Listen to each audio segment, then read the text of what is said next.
तमिलनाडु सियासी तौर पर दक्षिण भारत का सबसे महत्वपूर्ण राज्य है। एक ऐसा राज्य जहां बीजेपी का जनाधार कभी नहीं रहा।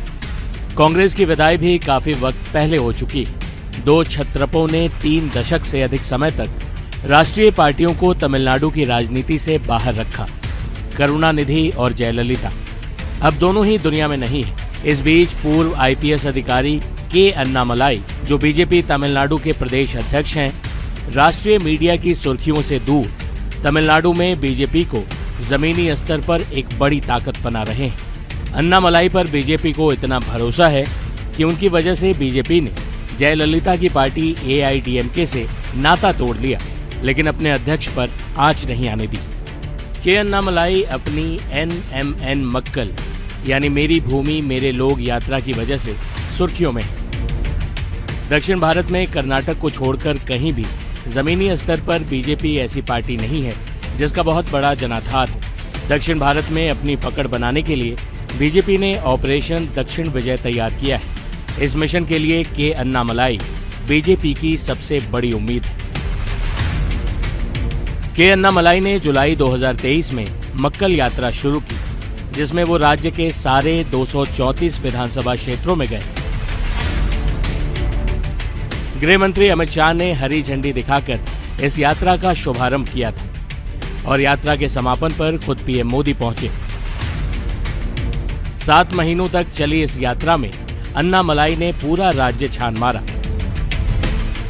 राजनीतिक जानकारों के मुताबिक इस यात्रा से अन्नामलाई तमिलनाडु के बड़े युवा नेता के तौर पर उभरे। उनका पूर्व आईपीएस होना, आईआईएम पास आउट होना युवा वर्ग को उनकी तरफ खींचता है। कभी बेंगलुरु में डीएसपी के तौर पर अन्नामलाई को लोग सिंघम बुलाते थे। नौकरी से इस्तीफा देकर अन्नामलाई ने बीजेपी ज्वाइन किया। पार्टी ने उन्हें 1 साल बाद ही प्रदेश अध्यक्ष बना दिया। अब अन्नामलाई की इस यात्रा ने उन्हें तमिलनाडु के बड़े नेताओं में शुमार कर दिया है। वैसे भी राजनीतिक यात्राओं ने सत्ता का रास्ता कई बार खोला है। दक्षिण भारत में इसके बहुतेरे उदाहरण हैं। के अन्नामलाई की तारीफ में पीएम मोदी ने जो कहा है, उससे पता चलता है कि बीजेपी को अन्नामलाई पर कितना भरोसा है। 2024 में आज तमिलनाडु की सबसे ज्यादा चर्चा हो रही है, क्योंकि तमिलनाडु देश में विकास की राजनीति का, नई राजनीति का सबसे नया वाइब्रेंट सेंटर बनने जा रहा है। 2024 में तमिलनाडु एक नया इतिहास रचने जा रहा है, जो ऐतिहासिक एन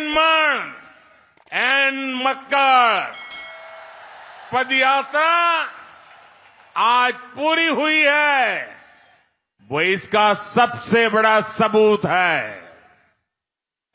मेरे तमिल भाई बहनों ने एन मक्कल यात्रा को जो समर्थन दिया है, वो अभूतपूर्व है। साथियों, एन मक्कल ये यात्रा अपने नाम की वजह से भी बेहद खास रही है।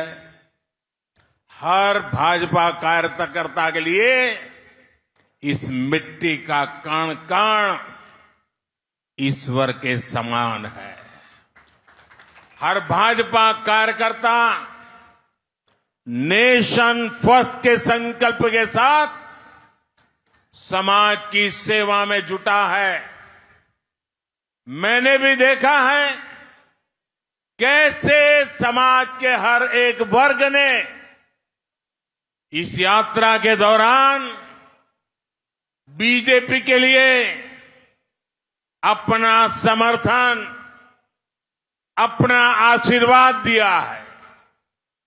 मैं विशेष रूप से अपने युवा और ऊर्जावान सहयोगी भाई अन्नामलाई को अनेक अनेक शुभकामनाएं देता हूं। उन्होंने इस यात्रा से सबका साथ, सबका विकास और सबका विश्वास ये मंत्र घर घर तक पहुंचाया है।